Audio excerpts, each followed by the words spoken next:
Welcome in. Hunt Palmer coming to you from the Mercedes-Benz at Baton Rouge studio downtown in the capital city on this Wednesday. About half the work week in the rearview mirror. Appreciate you hanging out with us here on 104.5 ESPN at Baton Rouge. JD Piquel from On3 Sports with us in 15 minutes talking college football playoff final. Hadn't talked to JD since the semis and have not talked to him, obviously, in previewing the final. So we'll do that coming up in 15 minutes. So What If Wednesday, we'll take your submissions in the Bayou Ford chat as well as on Twitter. Wild night in SEC hoops last night. We'll briefly touch on some of that. We'll speak with Matthew Bruni at 2 o'clock about LSU's win over Arkansas last night. The Saints are being mocked all over the place. Not the organization, the draft. Maybe the organization too. We'll talk about that at 2:15. And interesting little thing that I've realized with LSU's schedule for football next year that I want to dive into in the second hour. So we'll keep it rolling here for the next 2 hours. Appreciate you locking us in. We'll start the same way we start each and every day, and that is with our Genesis opening drive. It's time for Hunt's opening drive, presented by Genesis of Baton Rouge. Tigers get on the board last night in the win column in SEC play, 78-74, the finals. They took down John Calipari and the Arkansas Razorbacks. I have two very distinct opinions about what I watched last night.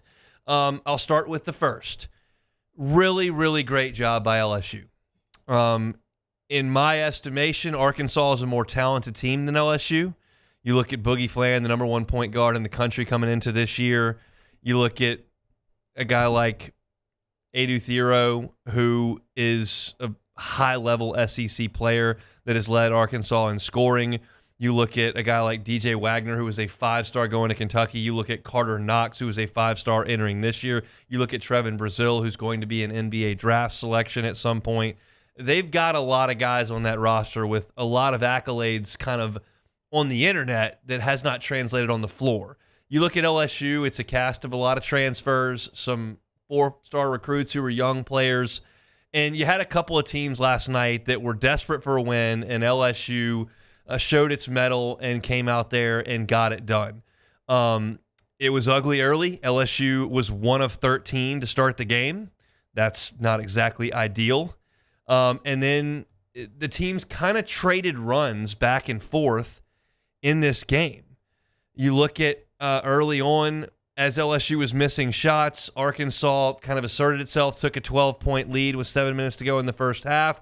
LSU used kind of a flurry of late buckets. They drew up a great play right before halftime. Cam Carter comes off a pin down and buries a three at the top of the key at the buzzer to cut it to 2 at the break. LSU threw the first punch in the second half to go up by 4. Then Arkansas went on an 11-0 run to retake control of the game. But then LSU went on the biggest run of the game, a 21-5 spurt that was really spurred on by Cam Carter. And it appeared with 6 minutes to go that LSU had kind of separated from Arkansas, but Boogie Fland was not going to have it. And he, over the course of 2 minutes, hit 4 straight shots, including 2 threes, and drug Arkansas all the way back into the game. But ultimately, LSU had enough late, thanks to Sears and Collins and their effort at the free throw line, to beat Arkansas, and it didn't even come down to the last possession. Arkansas had the ball down 4, and, of course, you get the Damian Collins block at the buzzer to win it. So for LSU to come out without Victorious Miller, to get down multiple times, including double digits in the first half, in what was far from an electric crowd in the PMAC, and to come out and win that basketball game was great. It's been a long 3 weeks for that team when you consider the last week of the year and then coming into 3 SEC games they didn't play very well. And they dug themselves out of it and won the game, and that's an awesome thing for LSU. You look at the results around the SEC last night, and you see that Alabama got punked on its home floor. You see that Florida couldn't handle Missouri, fell down by more than 20 in the first half of that game. The league's tough. You win a game, especially this LSU team. I'm going to give you credit for that, absolutely. And that's where it starts. That's my first take on the game. My second take on the game, and I can't hide from this, is that you played a now 0-4 team that didn't do much in the non-conference either on your home floor. You got 27 points from Cam Carter. You got to the line 28 times and made 26 of them. You did a decent job of limiting turnovers to an extent. You did a great job on the offensive glass. All of these things went your way, including blocking 11 shots, and you win the game by 4. It feels like a lot of stuff went right for LSU to beat a team that kind of everyone now considers in the bottom tier of the SEC by 4 at home. Now, those two things are separate. I still think it's a great job by LSU doing what they had to do to win the game. And I still think, man, is that something you can rely on? Can you rely on Cam Carter going for 27, Jordan Sears going for 17, those two combining to go 14 of 14 from the free throw line? Derek Fountain was 6 of 6 from the free throw line. You shot 37% from three-point range. Can you rely on that night in and night out? I have my sincere doubts about that, but I'll be pretty honest with you. I'm going to leave that part of it to the side for right now, and we'll worry about that on Friday when we're previewing LSU and Texas A&M with or without Wade Taylor. I think today you got to look at this LSU team and say, nice job. Nice job responding to adversity early in the game. Nice job getting the ball to your best scorer in the second half. Nice job of Jordan Sears coming off the bench and making plays. Nice job, Mike Williams, who we thought would play last night. I didn't know Victorious Miller was going to be out, so can't give a full pat on the back there, but I did write on LouisianaSports.net, and I said on the show yesterday, why not play Mike Williams? And he did play 17 minutes. He made both of his shots. He made a huge 3 from the left wing. He was 3 of 4 from the free throw line. He dished out he dished out 2 assists. I was reading Rob Miller's stats. He was 2 of 2 from the field, made a 3, was 3 of 4 from the free throw line, and dished out a couple of assists in his 17 minutes. And oh, by the way, he was +9 in the game for LSU, which I think is pretty important. I think he's got to play a little bit more moving forward. That's what I think. Another point that I made before the game yesterday was, hey, you're probably going to struggle going against a team that's in the top 5 in the country in blocks, driving it in there. And LSU kept driving it in there. They were 1 of 13. And most of that was around the rim early in the game. And they still only finished 7 of 21 on layups. But they kept driving and kept driving and kept driving. And it got them to the free throw line. And I probably would not have continued to do that, but it kept working. And credit to LSU, to the players, to Matt McMahon, the game plan, and the execution of it to get to the line and cash that in at 93%. From the line. That's essentially what won them the game. In the press conference after the game, we heard from John Calipari, we heard from Matt McMahon, but to me, I thought the most impactful quote that I heard in the postgame was Jordan Sears talking about this LSU basketball team. And I'll tell you that, and I say this a lot, and I think it bears repeating because it is access that I have that y'all don't have. I talk to these players, and I can promise you 19 to 24-year-old college athletes really, really, really do not look at their performance in the games the way that 95% of fans do. I'm not suggesting either one is right or wrong. I'm just telling you there's a big difference because I talk to the players and I'm interactive with the fans every day as part of the job. And every LSU basketball fan right now that I know is saying this team's not very good. They're not going to win any games in the SEC. They might be the worst team in the league. Look, I said they might be the worst team in the league. I said that 0-18 was on the table. Like, I'm right here with you. And I'm just analyzing what I see. This team doesn't think like that at all. At all. And you could call that delusional. You could call that compartmentalizing and focus. Either way, they don't. And this is what Jordan Sears had to say about staying positive after 3 losses to open SEC play. Just internally, I feel like our chemistry as a team is through the roof, whether times are going bad or times are going good. So I feel like just us sticking together and continuing to work, doing what we do best. You know, outside noise is always going to be outside noise. So internalize everything and know what we got in our locker room and continue to work to be the best players we can be. And I feel like it's starting to show, through the hard times, and, it will get better. I'm just telling y'all, this may not be worth anything, but I feel it's my kind of obligation to relay it to you. It's a confident group. Cam Carter thinks he's the best player on the floor every time they go out there. And sometimes he can't throw it in the ocean, like was the case in the 2 road games that they lost. and sometimes he gets white hot, and he scored last night 27 points on 15 shots, which is remarkable efficiency. You saw Boogie Fland, and he got his 19, which he usually gets. It took him 17 shots to get 19. Cam got 27 on 15 shots. There's your efficiency. But I'm telling you, this LSU basketball team does not think the way that most of the fan base on the outside thinks. Again, that's not worth any points on the scoreboard. But they're going to fight, and they're going to hustle, and they're going to scrap. And it's early, and they're going to go to College Station and see what they can do. My view of this as an analyst and who's relaying what I see to you, the listener, you, the fan, what I think Arkansas is really fighting it. I don't think they're well coached. I think they're going to struggle in the league all year. I don't think they're going to make the NCAA tournament. I think that this is one of a handful of wins for LSU. I don't know if that's 3. I don't know if it's 5. I don't right now think that it gets to 7 and is an NCAA tournament team. I'm not going to completely flip everything based on one half of basketball last night. But in the arena last night, talking to the players after the game and kind of sitting here and digesting everything they did last night, good win. Good job. You had to have it. I said yesterday, must win. They went out there and got it. Beck, you watched the game. You saw what this team looked like. They get their first win in league play. I don't know if your take was that Arkansas stinks or that LSU got it together, but what did you think watching?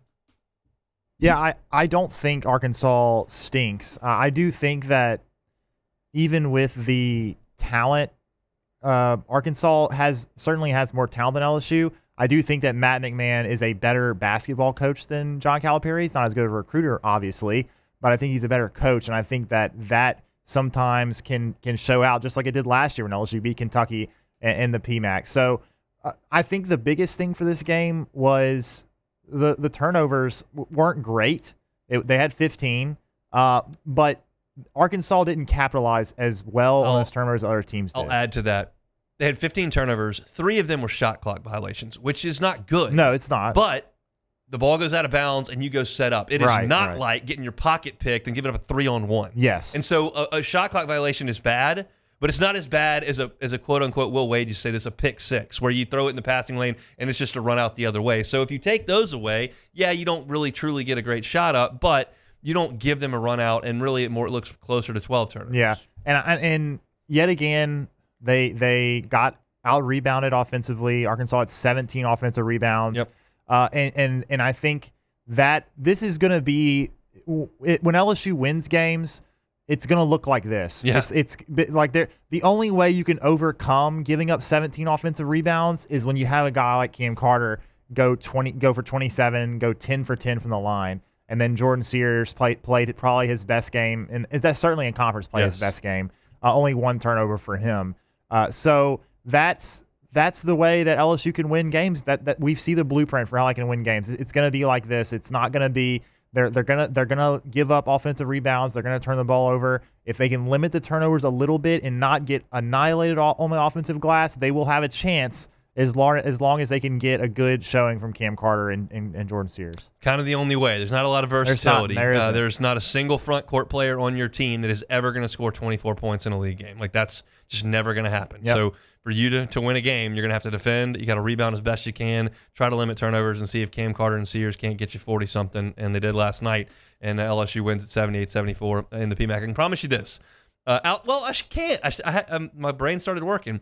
There's only one time that John Calipari has seen that arena like that, and that was the Ice Bowl game, which was incredibly loud for the amount of people that were there, but there weren't a lot of people there. Last night, not a very good crowd, as you would expect, at 8 o'clock on a Tuesday with a team that's 0-3 in league play, but generally speaking, when Kentucky came, people just came to see Kentucky. That didn't happen last night, but LSU got it done.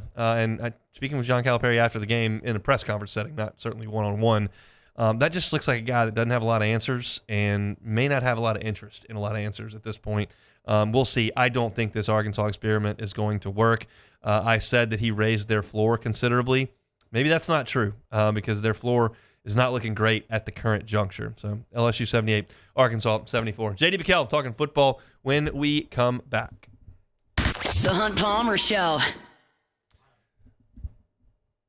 Love telling you about Highland Insurance Group. HighlandIG.com is the website. I was chatting with them yesterday, and one of the things that I took away from that conversation was that they're truly experts in insurance, and the way that they get their clients and certainly keep their clients is by just giving a look at your current insurance program. If you're just not sure about it or you'd like a second pair of eyeballs on it, that's how the Highland Insurance Group wins their clients, because you've got a building that's improperly rated, or your workers' comp is not updated because you haven't audited your payrolls properly. And that's something that, generally speaking, your agent should be doing. And if they're not, because you just picked them because they had the lowest price last time around, it could come back and bite you later. And if your revenues are improperly reported and then they find out about it and you come back and your general liability gets a 4x bump in premium because the agent didn't do his job, that's not going to be very pleasant. You got to keep things on schedule, and you got to make sure all the details are taken care of. And the Highland Insurance Group is going to do that for you. That's the biggest takeaway that I had in speaking with them yesterday. I can speak their language a little bit, having been in the business. Maybe you can't, but they can teach it to you, and they can help you through it. If you're a business owner looking for a second pair of eyeballs on your insurance program, the Highland Insurance Group needs to be your first call. Check them out online at highlandig.com. It's the Highland Insurance Group, Highland IG. At Bayou Automotive, we believe in a sales process that puts you first. We want you to experience an easy purchase with clear pricing and great service. Let Bayou Ford and Bayou Chrysler Dodge Jeep Ram be your trusted partners in finding your perfect vehicle. The crew at Bayou Automotive is going to do right by you.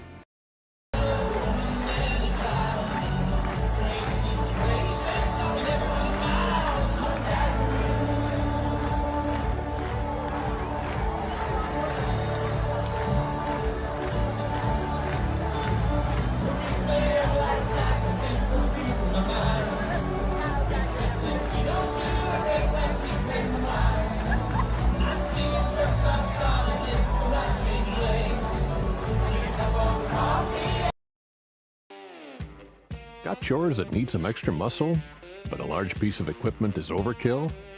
That's what John Deere compact utility tractors were made for. Powerful enough for the work you need to do.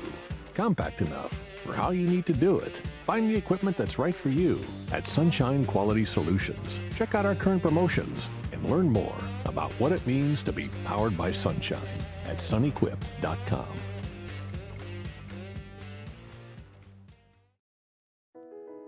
I've been doing business with Luba for 25 years. They're dependable, trustworthy. It's just the attention to detail with our clients. Our folks have years and years of experience.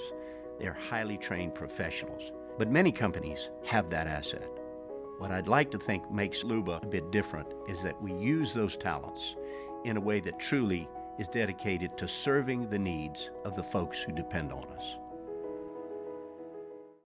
Dylan Cruz here to tell you about Six Rings Baseball and Softball Camp. If you live on the North Shore and play ball, go to Six Rings Camps with former LSU assistant coach Dan Canaveri. His knowledge is second to none, and your child will improve and have fun doing it. Camps were held at Coquille Park and Six Rings Academy in Covington with 4 sessions over the summer. Full day and morning only sessions are available from ages 7 to 13. Go to sixringsbaseball.com or call 985-206-9096.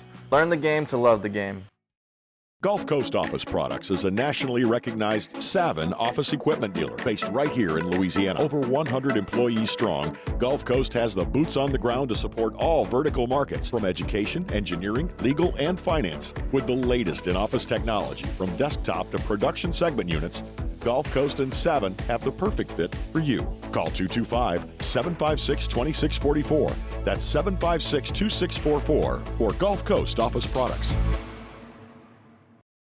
At Bayou Automotive, we believe in a sales process that puts you first. We want you to experience an easy purchase with clear pricing and great service. Let Bayou Ford and Bayou Chrysler Dodge Jeep Ram. You're listening to The Hunt Palmer Show on 104.5 ESPN, Baton Rouge.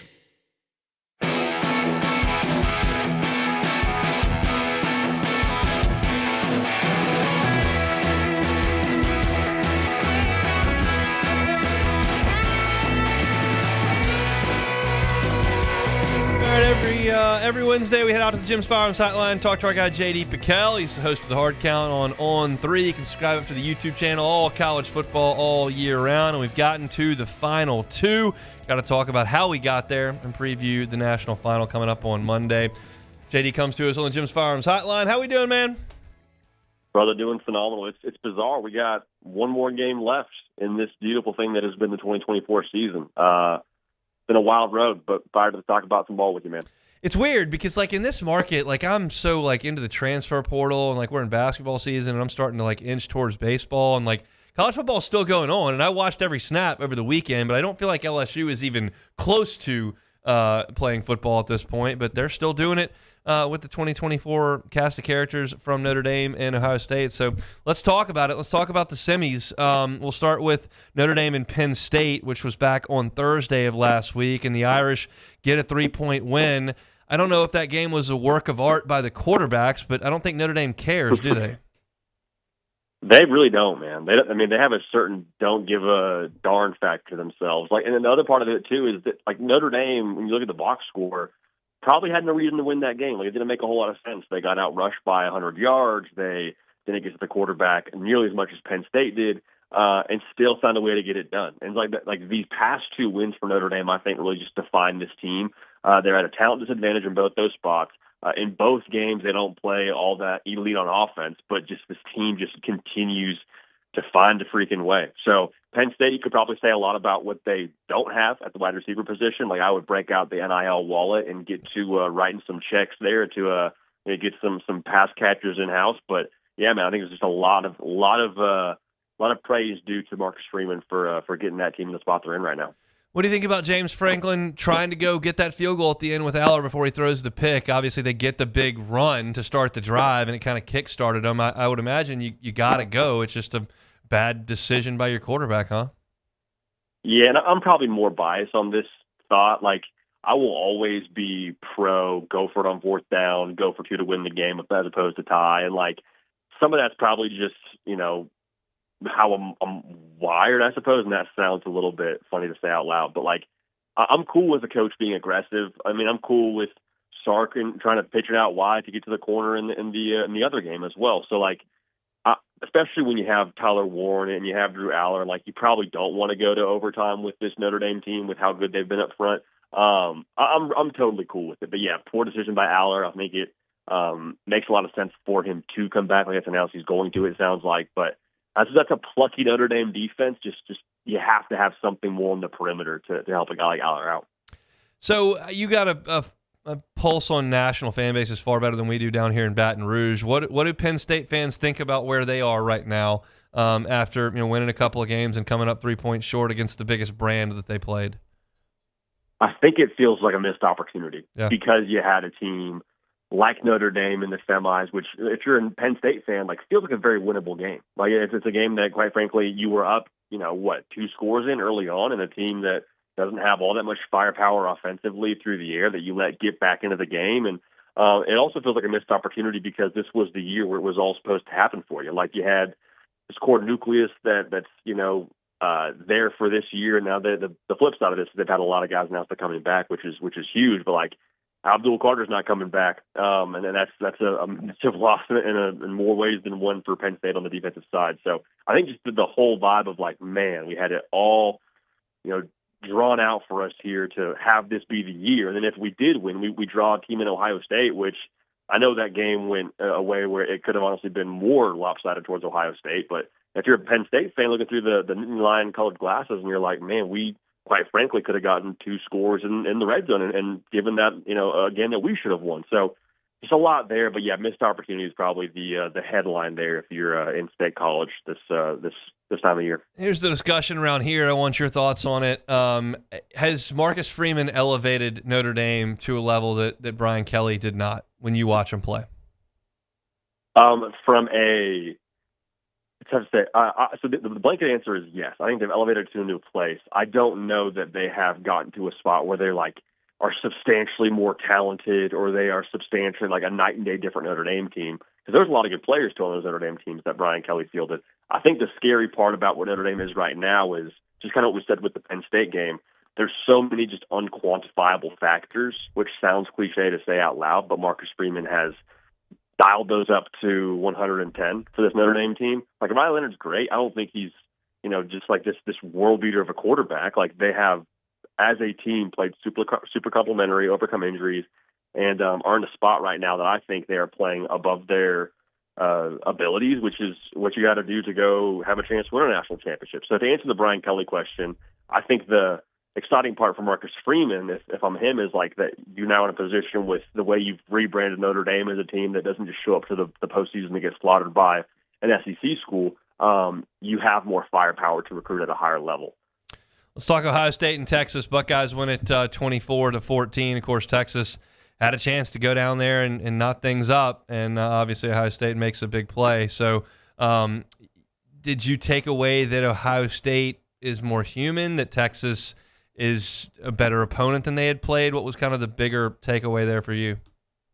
I think that was the most human we're going to see Ohio State in this playoff. And Hunt, we talked about it last time you and I jumped on the phone, man. Like, you hold Jeremiah Smith to 3 yards and still lose by 2 scores. Now, it could have been very different with that final play with Jack Sawyer running it back, but still, like, for that to be the final outcome and for Ohio State to not really have their best player look best player-ish, that's a little bit frightening. And I think the other part of this, too, is we've seen Ohio State in close game spots, to call a spade here this year, kind of get tight. Like the game against Michigan, they go 1 for 3 on field goals and lose that game. The game against Oregon, it's a competitive, but also kind of bonehead play by Will Howard to slide before the clock expires, and like that never, I think, showed itself in the spot in the close game against Texas. I saw the opposite. So Ohio State's a wagon, and I think the win over Texas, as off dayish as it was from Ohio State, I think they're going to come out with the vengeance in this national title game.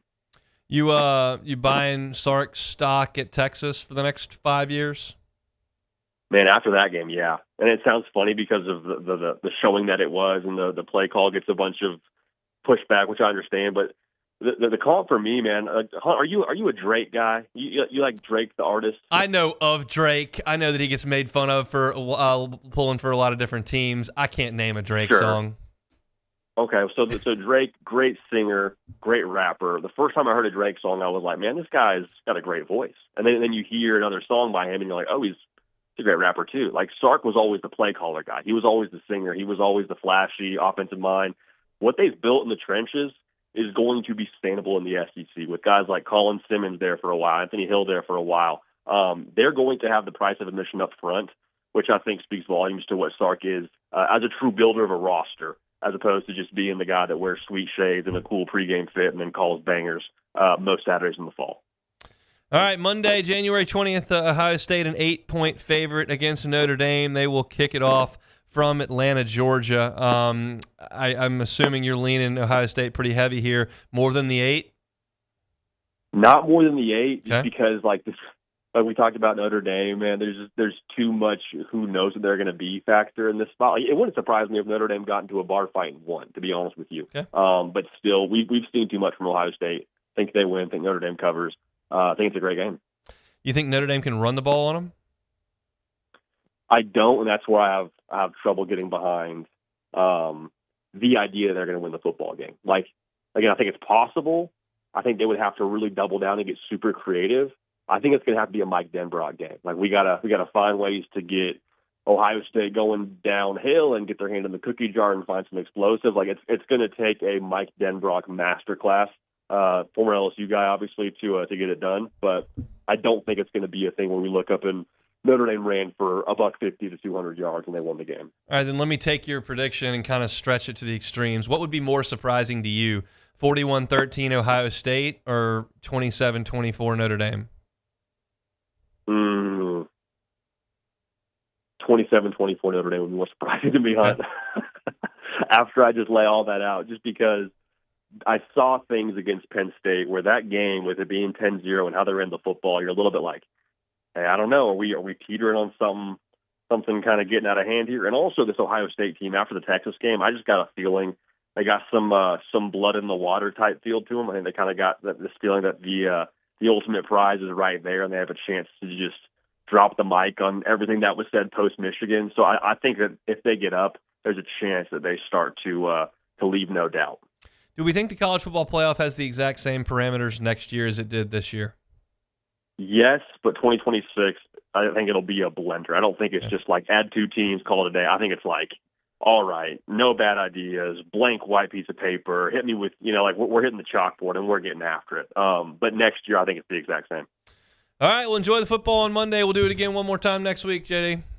You're the man. Appreciate you, brother, as always. Go Tigers. JD Piquel, host of The Hard Count on 3 Sports. You can follow him on Twitter. Certainly subscribe up to the YouTube channel for your college football news. I know a lot of y'all are football all year round. If you're just looking for that fix, you may not be getting it every day like you would want from here.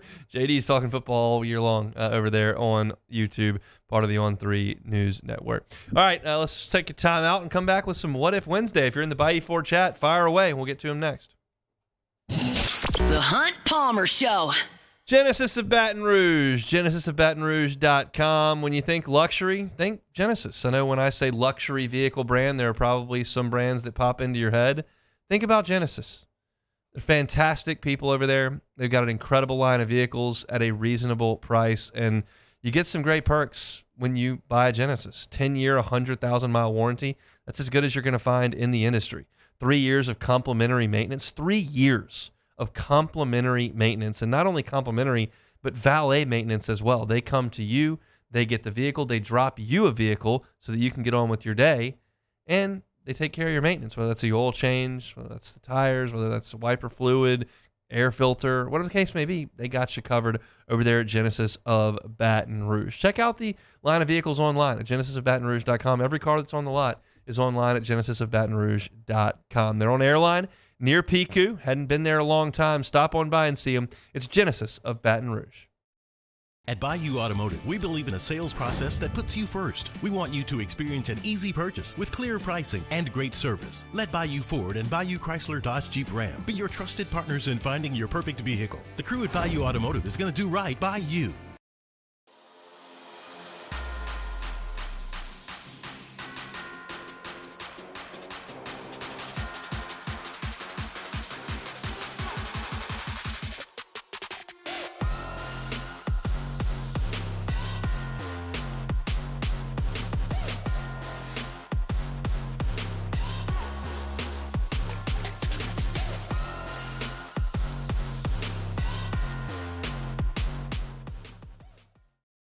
At Bayou Automotive, we believe in a sales process that puts you first. We want you to experience an easy purchase with clear pricing and great service. Let Bayou Ford and Bayou Chrysler Dodge Jeep Ram be your trusted partners in finding your perfect vehicle. The crew at Bayou Automotive is going to do right by you.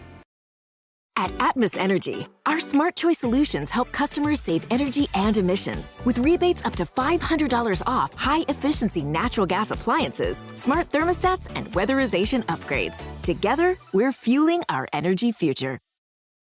Breck teamed up to reimagine your parks, and you imagined big.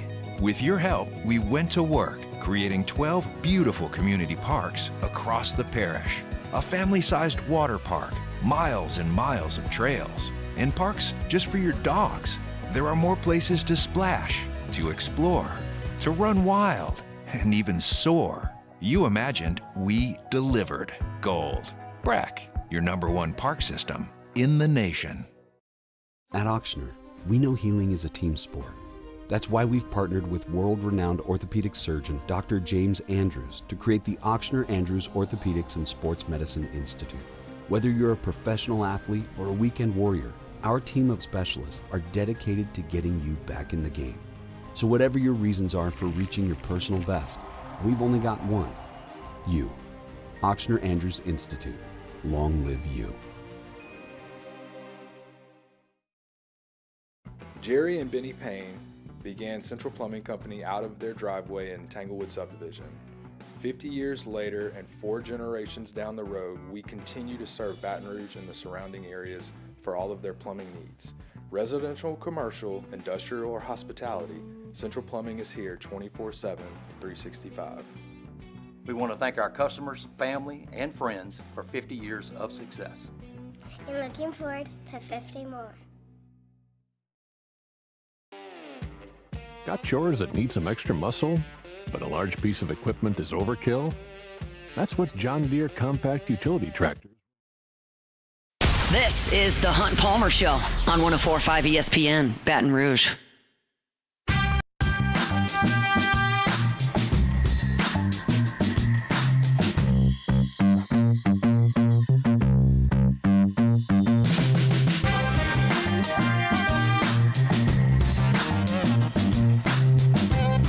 I'm making typos in the Bayou Ford chat, apparently. Unprofessional, Hunt. Got to go quick. You just hit it and go. Yeah. Typos happen. It's just part of the world we live in here. Appreciate JD Piquel for jumping aboard there for a little bit of college football talk. We're going to talk some hoops with Matthew Bruni at 2 o'clock. Saints mock draft 2 rounds from The Athletic. I went into that. We'll look at it at 2:15. And I noticed something interesting with LSU's opponents next year, and I wanted to kind of briefly get into that from a football perspective coming up at 2:30. But it's the bottom of the first hour. On Wednesdays, that's meaning time for What If Wednesday. Time, space, reality. It's more than a linear path. Where a single choice can branch out into infinite realities. Follow me and ponder the question, what if? Alrighty, first one here. What if you could trade Big 3 sports coaches with any other SEC school?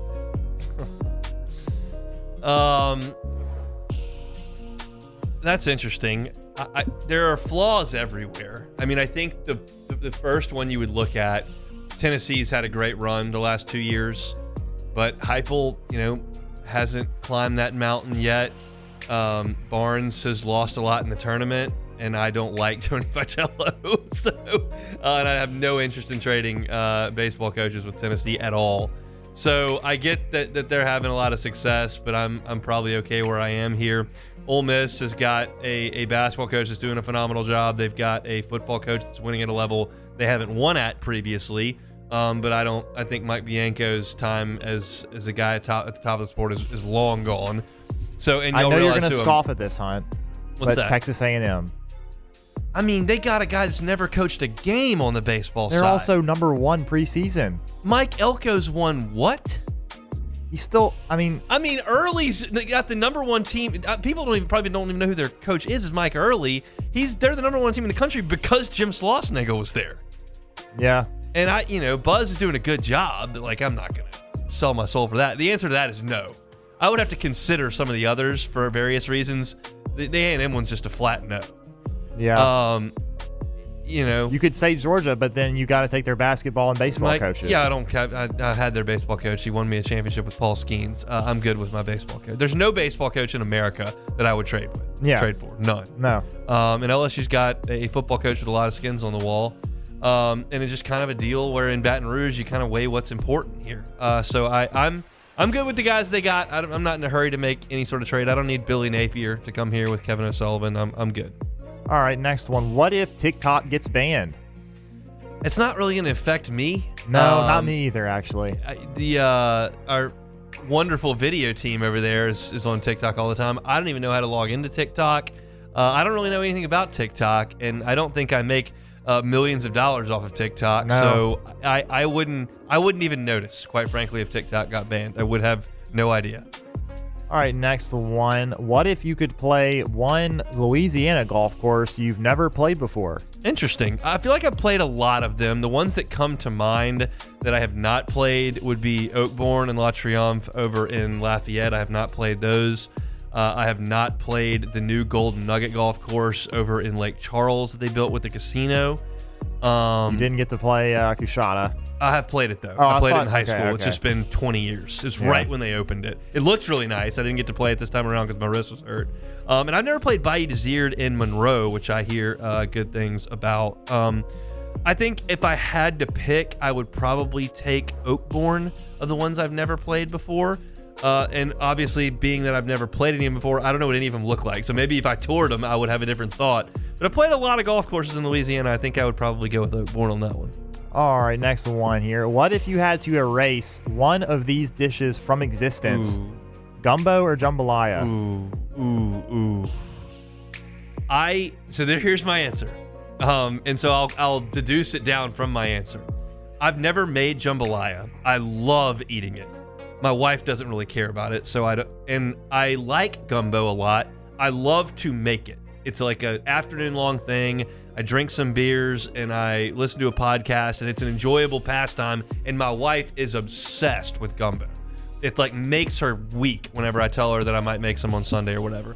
So it's really a hobby versus a dish. Yeah. I would erase jambalaya and feel terrible about The thing it. is, I love jambalaya. Yeah, and the thing for me is like gumbo is one of those ones where you pretty much only eat it when it's cold. Like it's, Correct. It's basically like soup. You don't really eat soup when it's hot. In Louisiana, we have about 9 months of heat. Yes. So I think I would have to lean on jambalaya here because you're going to be eating it a lot more during the year as opposed to gumbo. Let me flip that on its head. So gumbo is part of the stuff that I look forward to in like that's January true. So then you and wouldn't early have February. That to look forward to in if the there's winter. just nothing, like I get primetime golf, my birthday, and gumbo. Like those are the three things that are good about January. So my primetime golf's already over. They've already left Hawaii. And once we get to February, you got baseball that comes around, and then March just got March Madness and spring football and SEC baseball and crawfish boils and all that kind of stuff. But like we're trying to find anything that's good when it's freezing cold around here, which right now I would consider this freezing cold. And gumbo is one of the good things that I like. So I love jambalaya, but I would take gumbo over it. All right, next one here. We got some from the chat here. What if Marcus Freeman was the defensive coordinator of LSU and LSU was playing for the national championship? Who would get the credit? I mean, obviously not him on his own. So, like, because people talked about maybe Kelly possibly bringing Freeman with him. And then he ended up everyone would taking just the say head that was coaching Kelly. job. No one would know who Marcus Freeman was. Well, people would know who he is. He would probably get a head coaching job after they won the national championship. I mean, that's reasonable. Yeah. This is a big day for Marcus Freeman on Monday. We'll talk about it certainly on Monday, previewing the game. But like, you go from they get dusted, you're just the same as Brian Kelly. You play it really tight. People feel like you're moving in the right direction. You win it, you're a legend. So it's a big 4 hours coming up for Marcus Freeman. All right, next one here. What if Jared Jones, Stephen Milam, and Chase Shores are as good as they were last year or as good as we expect them to be this year? Is Omaha guaranteed? Omaha's never guaranteed. No. It depends on, I guess, how good you think they're going to be. Chase Shores obviously didn't pitch last year. He's been a spot reliever, basically. Milam had a great finish to his season. I expect huge things from him. Who was the other one there? Anderson? Jared Jones, Stephen Milam. Jones. I mean, look, Jared Jones is going to be what he is. He's going to hit 20 homers. He could hit 30 homers. Depends on how long LSU plays and whether or not he stays healthy and how much people pitch to him. But he's the guy I have the least questions about really on the entire roster. He's going to hit. I would be stunned if Jared Jones did not hit between 290 and 320. Just realize that's a 30-point swing, but 290 to 320 with 22 homers. Like, that's just what it's going to look like. There are big questions with a lot of the other guys that are going to be on the field. So LSU's going to have a good team. The schedule is far more forgiving, especially early on in conference play. So they ought to be able to figure some things out. And I've got a good feeling about this team, but you would be hard-pressed to find me in many Januaries feeling like LSU was toast in baseball. All right, this is a good one here. What if quarter zips didn't exist? I mean, that's a horrifying thought, isn't it? It is, really. I mean, what did I used to wear? Oh, like I used to wear like North Face zip-ups. That was the pre-quarter zip get up. I've not moved on to hoodies. I know everybody's on hoodies. I've got 2 hoodies. I got one from LSU for football this year, and then I got one from my buddy who's the head coach at Bossier Parish Community College. Those are the 2 hoodies I own. I wear them to run at 5:30 in the morning when it's cold. I don't love the hoodie we got from LSU because it's black, and I think LSU clothes should be white, purple, or gold, and I don't need to wear green or black or gray LSU stuff more often than not. But I'm a quarter zip guy. It's what I like to wear. I wear them on the golf course. I wear it to church. I wear it to work. I wear it to lunch. That's just what I put on when it's chilly outside. And if it didn't exist, that would be terrible. All right, well, we don't have to worry about any more what ifs, possibly for my wife. She was very she was very upset with remorseful about her December performance. Well, no, and then she listened the last time when we actually read hers, and she didn't appreciate the fact that we were talking about how bad the what was it? I don't even remember. In December? Oh, no, I remember the December that's one. That's what I'm talking about. Okay. No, that's what I'm saying. And then we talked about the fact that she had that she traumatized the youth of Baton Rouge. Yes. Understood. So she's kind of. I don't think she's going to be sending any. She's a little shy soon. at this point. Yeah. All right. Well, that's okay, Mrs. Beck. We'll We'll leave that where it was. We'll persevere. We'll move forward with our What If Wednesdays. But if you ever want to throw something back in the hat, that'd be perfectly fine with us. All right, when we come back, a ridiculous night last night. I've got some thoughts on it. We'll talk about it. The Hunt Palmer Show. Boudreaux's Electrical Services. Awesome time right now to call Boudreaux's Electrical Services because right now you're not in the middle of a hurricane season. Don't have to worry anything about that perspective. Hopefully there's no ice storms in the near future. Get that installation done of that home standby Generac generator and make sure that when the summer rolls around and when hurricane season does show up, you're protected and you've got the peace of mind to know that you're not going to lose power at your home or at your business. Every installation is done by a full-time employee. Every installation comes with a 7 to 10-year warranty based on the kind of generator that you get, and there aren't going to be any VIP membership requirements or extra fees on top. Everyone is treated like a priority because you are at Boudreaux's Electrical, and that's why Neil and Melissa have been running this shop for 40 years. Their number's been the same for all 40 years, 985-397-1562. You hear that and you go, well, I'm not in the 985. Why would they come to me? Well, they will at that 985 number. But if it makes you feel better, they've got a location in Gonzales as well, 225-300-9389. That's 225-300-9389. But I give you the easy way every single day. That's online, boudreauxelectrical.com, boudreauxelectrical.com.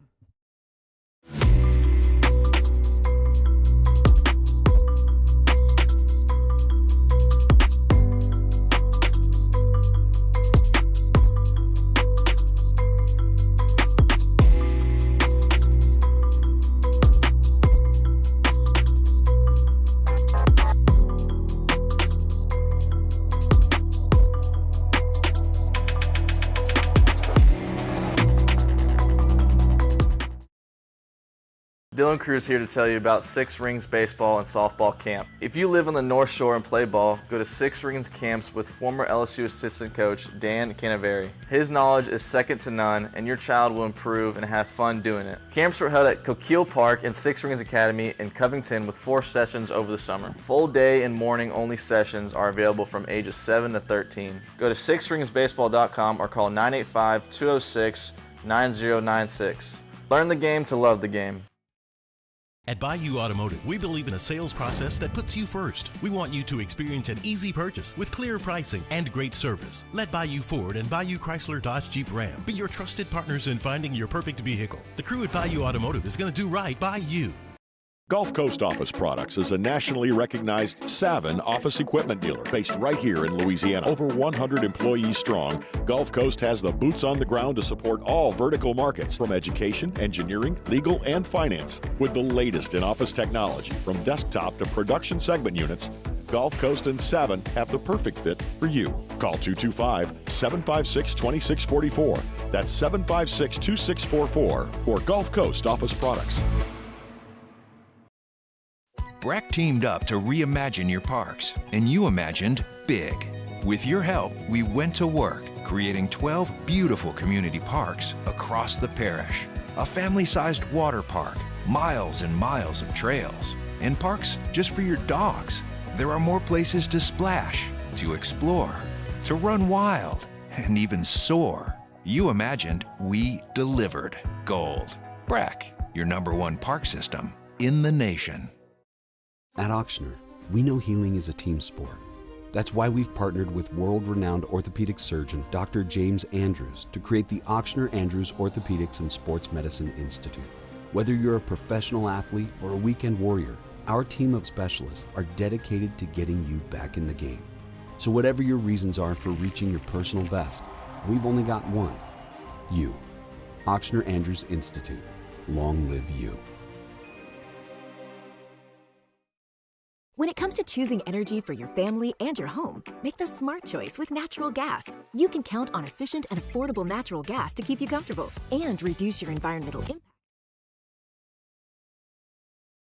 This is the Hunt Palmer Show on 104.5 ESPN, Baton Rouge.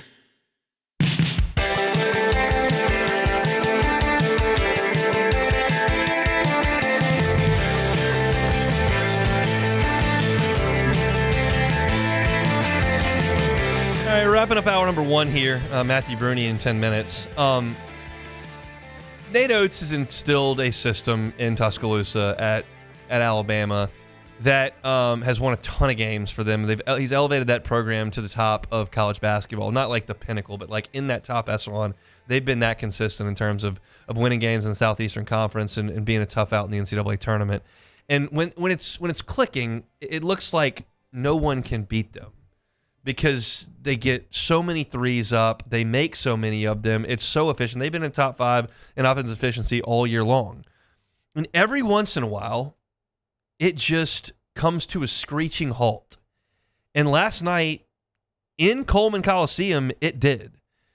Alabama shot it horrendously, 5 of 20 from three-point range. But I looked at that number, I was like, 20? Because I couldn't watch the whole thing. I'm getting ready. I'm in the PMAC. I'm getting ready to watch LSU, and I'm getting everything set up in my press row, and I'm monitoring the score, but like I can't really lock in on what's going on in the game. And so I looked at that number. I was like, they're 5 of 20. 5 is obviously way low number, but so is 20 for Alabama. I've seen Alabama shoot 34, 37 threes before. They would like to do that. And the reason they couldn't is because they turned the ball over just an obscene amount of times for an offense that efficient. They had 21 turnovers against Ole Miss. The Rebels had 3 different players with 3 steals. Sean Padula had 3 steals, Matthew Morrell had 3 steals, and Dre Davis had 3 steals. They had 14 in total, and Alabama was just completely out of sorts, and they only scored 64 points. It is not difficult for Alabama to go run up 100 points on anybody in league play. And Chris Beard's Ole Miss system just absolutely threw the clamps on Alabama yesterday in Tuscaloosa. You add in a historic day for Malik Dia, their big, who had 19 rebounds to go along with his 23 points, nearly a 20-20 game for him.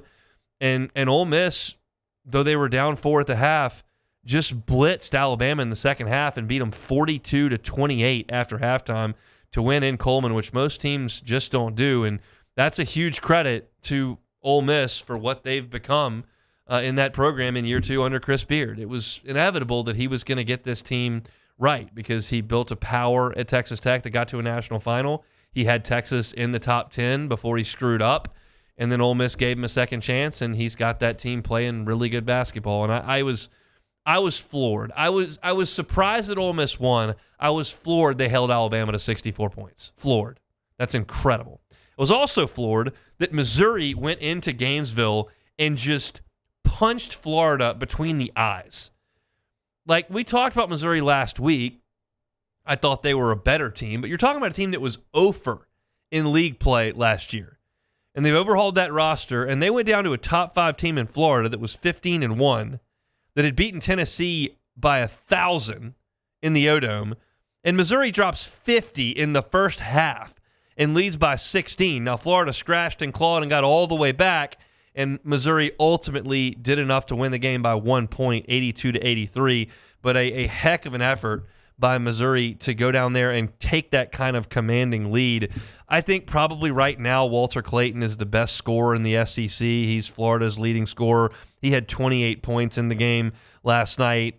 Florida just not enough to come back from the hole they dug against Missouri at home. So those 2 teams losing on their home floor, 2 top 5 teams losing on their home floor was pretty wild last night. And then you kind of had a hold of serve from Kentucky against Texas A&M. A&M goes out there without Wade Taylor. That's who LSU will play on Saturday. We'll see if Taylor is available for that game at home. But Kentucky scores 81 points. Mark Pope's offense is really humming right now, and I think a lot of that's due to Jackson Robinson, who led them in scoring with 22 last night. He knocked down 5 threes. He took 13 threes, but he knocked down 5 of them. And Kentucky's just a different team with Mark Pope running the offense. It just looks better, it looks cleaner, and they're scoring more efficiently than they have. Last year they had a ton of talent. Reed Shepherd was probably the purest of that talent, but they weren't as good. And this year, you're talking about a team that's 14-3. They're 3-1 in league play. They beat another top 15 team last night in Texas A&M, scoring 81 points, and they outscored them by 9 in the second half to salt that one away pretty easily. So we'll get into Texas A&M as LSU gets ready to go to College Station for a game on Saturday. We'll talk about them on Friday. But a hold of serve there by the number 8 Wildcats against number 11 Texas A&M. The only kind of standard issue result of last night in league play. Tonight, you've got 2 of the lesser-than teams in the SEC. South Carolina's at Vanderbilt, 2 ranked teams as Georgia goes to Knoxville. to play in that one. It's an 11.5-point spread. Tennessee is favored. And then you got Texas and Oklahoma. Somebody going to become the first somebody's going to get their first win in league play as those two teams play in Norman. Oklahoma is a 2.5-point favorite in that game. So that's a snapshot look at the Southeastern Conference as we get into the end of midweek basketball in the SEC. All right, if you missed any of hour number one, catch it on demand wherever you find your sound. Hunt Palmer shows what you need to search, like, subscribe, rate, and review. We'll step aside for Sports Center. Saints mock drafts coming up. SEC quarterbacks talks coming up. Matthew Bruni talking some hoops with us on the other side of the break. It is a Wednesday edition of the Hunt Palmer Show. The Hunt Palmer Show. At Bayou Automotive, we believe in a sales process that puts you first. We want you to experience an easy purchase with clear pricing and great service. Let Bayou Ford and Bayou Chrysler Dodge Jeep Ram be your trusted partners in finding your perfect vehicle. The crew at Bayou Automotive is going to do right by you. The Windsor Senior Living Community in Mandeville, Louisiana is a beautiful, vibrant apartment community geared towards seniors. They are nestled right in the heart of Mandeville, where seniors live a more carefree lifestyle in spacious apartments with the peace of mind that comes from having a little extra help. Call the Windsor at 985-624-8040 to schedule a lunch and tour. Come see how the Windsor can be your passport to peace of mind. Jerry and Benny Payne began Central Plumbing Company out of their driveway in Tanglewood Subdivision. 50 years later and 4 generations down the road, we continue to serve Baton Rouge and the surrounding areas for all of their plumbing needs. Residential, commercial, industrial, or hospitality, Central Plumbing is here 24/7, 365. We want to thank our customers, family, and friends for 50 years of success. And looking forward to 50 more. Got chores that need some extra muscle, but a large piece of equipment is overkill? That's what John Deere compact utility tractors were made for. Powerful enough for the work you need to do. Compact enough for how you need to do it. Find the equipment that's right for you at Sunshine Quality Solutions. Check out our current promotions and learn more about what it means to be powered by sunshine at sunequip.com.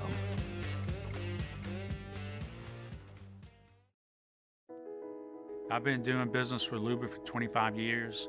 They're dependable, trustworthy. It's just the attention to detail with our clients. Our folks have years and years of experience. They're highly trained professionals. But many companies have that asset.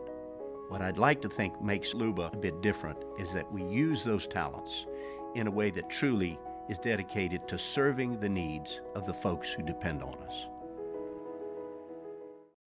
Dylan Cruz here to tell you about Six Rings Baseball and Softball Camp. If you live on the North Shore and play ball, go to Six Rings Camps with former LSU assistant coach Dan Canaveri. His knowledge is second to none, and your child will improve and have fun doing it. Camps were held at Coquille Park and Six Rings Academy in Covington with 4 sessions over the summer. Full day and morning only sessions are available from ages 7 to 13. Go to sixringsbaseball.com or call 985-206-9096. Learn the game to love the game. Gulf Coast Office Products is a nationally recognized Savin office equipment dealer based right here in Louisiana. Over 100 employees strong, Gulf Coast has the boots on the ground to support all vertical markets, from education, engineering, legal, and finance. With the latest in office technology, from desktop to production segment units, Gulf Coast and Savin have the perfect fit for you. Call 225-756-2644. That's 756-2644 for Gulf Coast Office Products. Breck teamed up to reimagine your parks, and you imagined big. With your help, we went to work, creating 12 beautiful community parks across the parish. A family-sized water park, miles and miles of trails, and parks just for your dogs. There are more places to splash, to explore, to run wild, and even soar. You imagined, we delivered. Gold. Breck, your #1 park system in the nation. Looking for the ultimate game day experience? Come to the Queen Casino in Baton Rouge. Savor game day platters and snacks, plus drink specials at 1717 Kitchen and Cocktail. So come out for game day and let our team make you the MVP. The Queen Casino, where every moment is a win.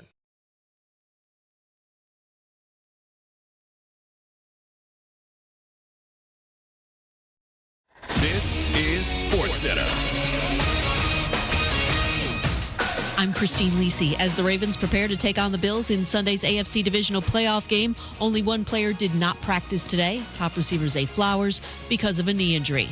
Cowboys pass rusher Micah Parsons not sounding all that thrilled with the team and Mike McCarthy mutually parting ways. On the Edge podcast, Parsons expressed disappointment with McCarthy's exit, called the development devastating, also said he completely trusts owner Jerry Jones in finding the team's next head coach. Jones and former Cowboys star and current Colorado coach Deion Sanders. Talks between them expected to continue. If Deion does go to Dallas, one big thing changes for Jones, believes unsportsmanlike co-host Chris Canty. Deion Sanders has never failed at anything in his professional life, so there's no reason why I would think he couldn't do the job. If Deion is the head coach of the Dallas Cowboys, it is not a question whose vision will be executed in terms of what the team is going to look like, because Deion Sanders has always lived his professional life on his own terms. McCarthy's interviewing for the Bears vacancy today. Texas quarterback Quinn Ewers has declared for the upcoming NFL Draft. Hey, it's your resident Super Bowl champ, Chris Canty. Coming up Thursday, the Chiefs have won the last 2 Super Bowls, but will this year be their hardest road they've had to travel? It's Unsportsmanlike weekday mornings at 6, right here on ESPN Radio, ESPN2, and ESPNU.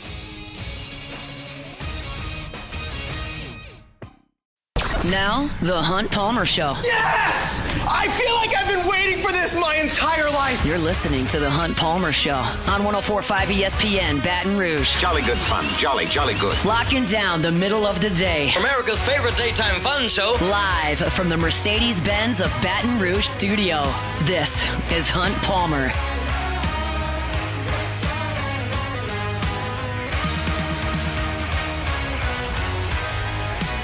Hour 2, Wednesday edition of the Hunt Palmer Show. Half the work week in the mirror, officially working towards the weekend. Glad you're hanging out with us on 104.5 ESPN Baton Rouge. Got to talk some football later on in this hour. A mock draft that involves New Orleans Saints making a couple of selections and SEC quarterbacks that are returning in 2025. We'll get to all that moving forward. But at the top of hour number 2 on Wednesdays, we talk to our guy Matthew Bruni from the Bengal Tiger, part of the On3 team. He's with us right now on the Jim's Firearms Hotline. Matthew, how are you? Hey, Hunt. Doing well. Just another day of work after an LSU win. Late night at the PMAC last night, but a successful one for the Tigers. They beat John Calipari in Arkansas 78-74. It was a game of runs, and I guess LSU threw the biggest haymaker there in the second half. Did you feel like LSU was going to win the game throughout, or did that kind of feeling change as the runs were going on? I definitely did not have a strong feeling either way, because I didn't think neither team is really good enough to take control of the game there. It was definitely a battle of two teams that are on different sides of the spectrum. I'd say talent-wise, I think Arkansas, in terms of talent, is still one of the best in the SEC, which is crazy to say. But LSU at home, I think McMahon had them ready defensively. I think their experience really showed through. I did not have a feeling on this game at any point. I could not tell you who was going to win. I was kind of just waiting for Arkansas to figure it out, and Boogie Fland hit a couple shots late to really bring them back, and I was worried again, and then LSU ends up pulling it out. So to answer your question, I never had a good feel on which way that game was going to go. Not that it's a top of mind for our audience, but why don't you think Arkansas is any better with the collection of top 100 players and McDonald's All-Americans and potential draft picks that they have? Yeah, it's really a bad reflection on Coach Cal right now. I think you look at that team, and I know I pay attention to high school basketball and recruiting a lot more than the average person, but you mentioned that these are guys that are at the very least high 4-star guys. DJ Wagner considered the NBA last year. Boogie Fland, incredibly talented. Carter Knox, John L. Davis transfer from FAU, who was one of the top 3 transfer in the country coming into the year. And they just haven't figured it out. And I think we've seen it with Coach Cal the past 5 years, really, since I think it was 2019 at Kentucky. They didn't do anything in the tournament consistently, and now at Arkansas, he's continuing to struggle. I think it's just really passed him by at this point. He struggled to keep up. All right, I opened my show saying there's kind of two truths for me in this game. One, LSU deserves a lot of credit for getting the ball to their best players, for scoring the ball late, for getting some stops when they had to, responding to adversity. It's a good win for LSU. Any of them in league play will be. And the second part of the equation for me is you won by 4 points while Cam Carter went off for 27. You made 26 of 28 free throws. Like, you had a lot that had to go right for you to get. You blocked 11 shots that had to go right for you to win by 4 points at home. Which camp are you more in? I'm in the camp that it is. I think you're right. I think a lot did go right, but I think a lot is going to have to go right for this team to win games in conference. And even if you look at the non-conference, if you look at, I think, the Florida State game, they shot the heck out the ball. They did everything right. They blocked a lot of shots. Like, this is the formula for them to win games in general without Jalen Reed. The Collins and Chess combined for 7 blocks last night. Fountain got in. Like, their front court defensively is going to have to be really good. And then Sears and Carter, I've said this repeatedly, have to take like half the shots, if not more than half the shots. And last night they took 28 of 55 for this team. So those two have to do a lot. I think Victorious Miller not being available, like, I thought he was going to have to kind of play a role in their wins, at least, get them like 8-10 points. But then Mike Williams comes in and scores 8 points for them. So they need that kind of third creator. It helps them space the floor. But ultimately, I think we know the recipe and we know what it will take for the team to win games. The problem is that, the SEC doesn't. The SEC has some teams that you play that just won't let you do that. Mike Williams, 17 minutes last night, scored 8 points on 2 of 2 shooting. He made his 3 from the left wing, was 3 of 4 from the line, had a couple rebounds, a couple assists. I mean, do you expect his role to grow? Was that purely because Victorious Miller was out? And how do you feel about that spot? I think Mike Williams played a really good game, and he played really under control. I think a lot of the concern with him was his sporadic shooting and turnovers. And I think he just kind of played his role last night exactly how LSU needed him to. So the hope now is figured out once Victorious Miller comes back how you can play them both. I'm not sure you can play them together, but I think either you have to find a way to get them on the floor, because I wrote about this as well.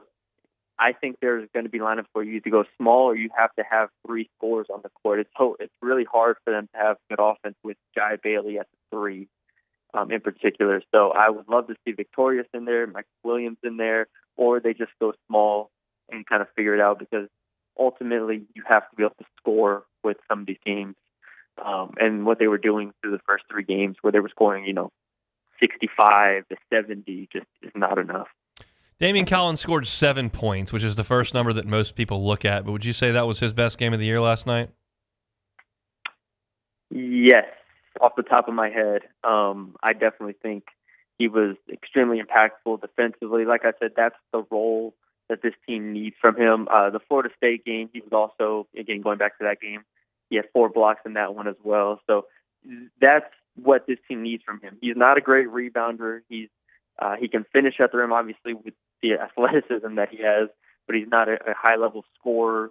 They need him to protect the paint and lower the other team's 2-point percentage and kind of make them a little bit more one-dimensional. So he did that, and if he can do that against, some of the other teams in conference that they have a shot at beating, then they'll be in a lot of games, regardless of who steps up around him. Matthew Burney's our guest, part of the Bengal Tiger team over there on 3. Covers LSU men's and women's basketball exceptionally well. I know you do some Texas basketball as well, the state of Texas, not necessarily just the Longhorns. LSU and Texas A&M coming up this weekend. I got to imagine, having not watched a ton of A&M this year, that there's a different team out there when Wade Taylor is playing versus he is not. He's been banged up. Don't know what the future holds for Saturday, but does that give LSU a chance if he's not able to go? It does. They now saying that they are still a very, very good team. Yeah. Without him, they pushed Alabama at home.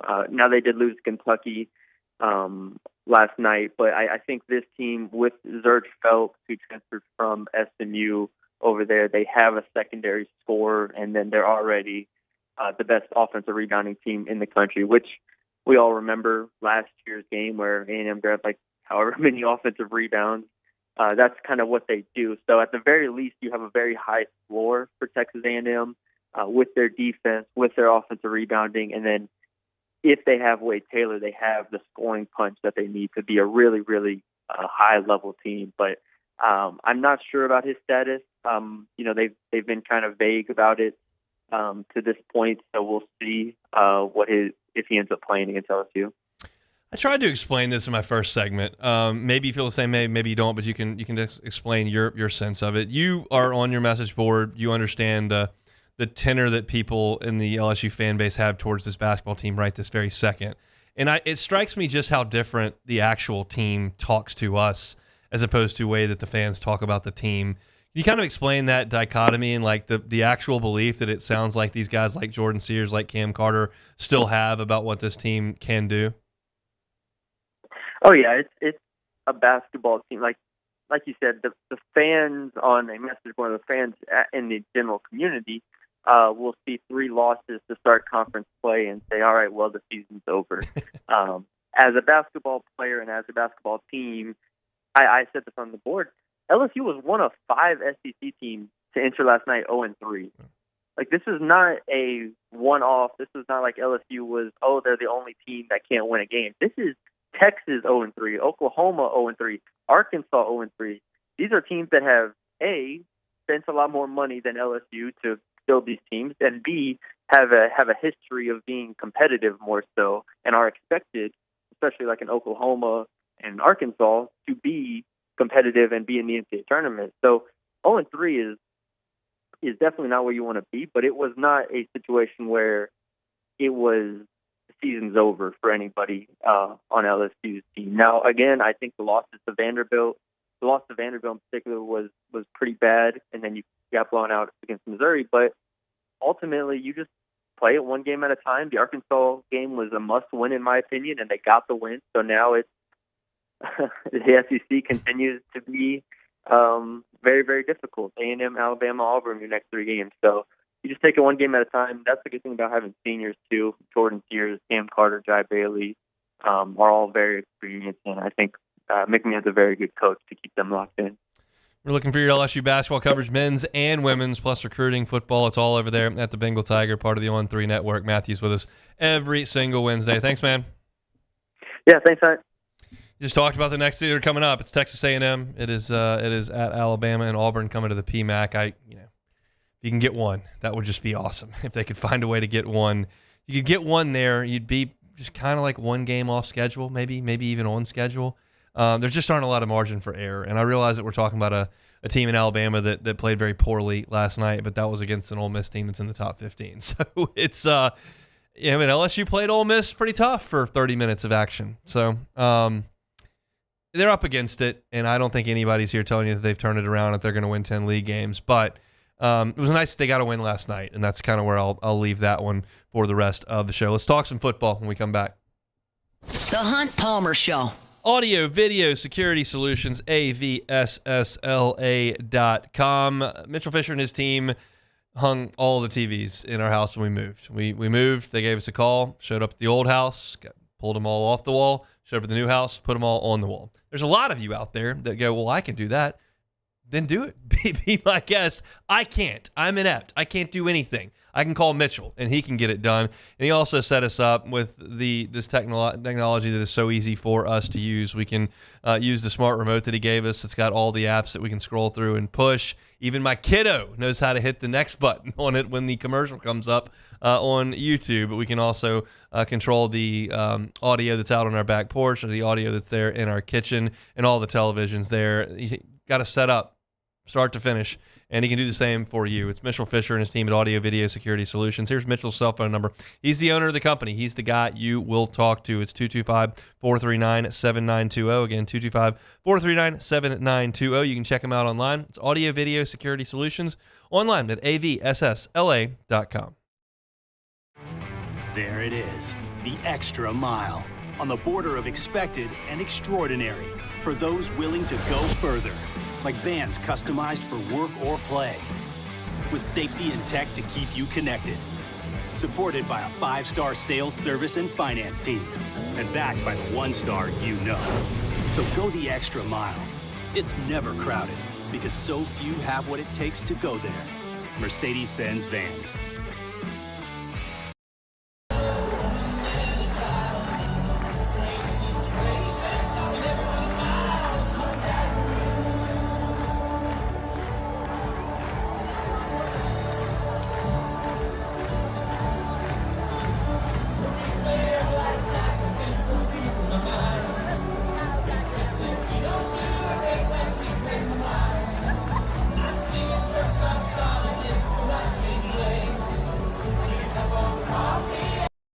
At Auctioner, we know healing is a team sport. That's why we've partnered with world-renowned orthopedic surgeon Dr. James Andrews to create the Auctioner Andrews Orthopedics and Sports Medicine Institute. Whether you're a professional athlete or a weekend warrior, our team of specialists are dedicated to getting you back in the game. So whatever your reasons are for reaching your personal best, we've only got one: you. Auctioner Andrews Institute. Long live you. Jerry and Benny Payne began Central Plumbing Company out of their driveway in Tanglewood subdivision. 50 years later and 4 generations down the road, we continue to serve Baton Rouge and the surrounding areas for all of their plumbing needs. Residential, commercial, industrial, or hospitality, Central Plumbing is here 24/7, 365. We want to thank our customers, family, and friends for 50 years of success. And looking forward to 50 more. Got chores that need some extra muscle, but a large piece of equipment is overkill? That's what John Deere compact utility tractors were made for. Powerful enough for the work you need to do. Compact enough for how you need to do it. Find the equipment that's right for you at Sunshine Quality Solutions. Check out our current promotions and learn more about what it means to be powered by sunshine at sunequip.com.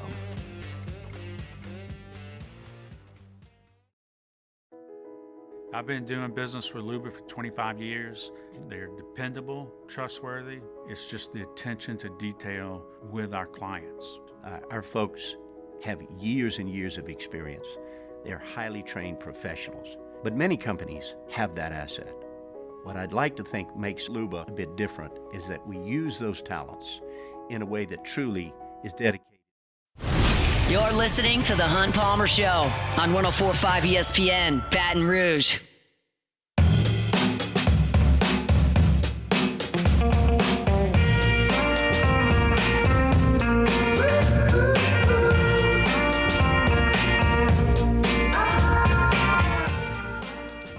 The Athletic has a new mock draft out, as we'll have quite a few of those coming over the next couple of months. But I think it's generally interesting to discuss, not necessarily exact players when you get deep into draft, but I think positions and fits are interesting discussions at this point. I think we'll kind of nail things down a little bit more closely when the draft comes. But Dane Brugler had his mock draft posted at The Athletic, and I just wanted to check through and see what direction he wanted to go with the Saints. And before we get into names, he did a 2-round mock, and there are 2 Saints picks in the first and second round.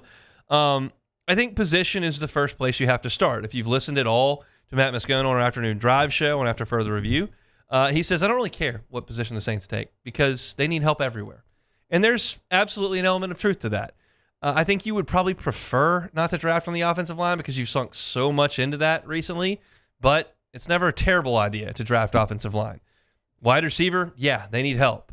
Running back, you got an aging Alvin Kamara, and Kendre Miller can't stay on the field. Jamal Williams, bust of a free agent signing. Yeah, could probably use some help there. Don't know what Taysom Hill's future is at tight end. Got Juwan Johnson and Foster Moreau on short-term deals.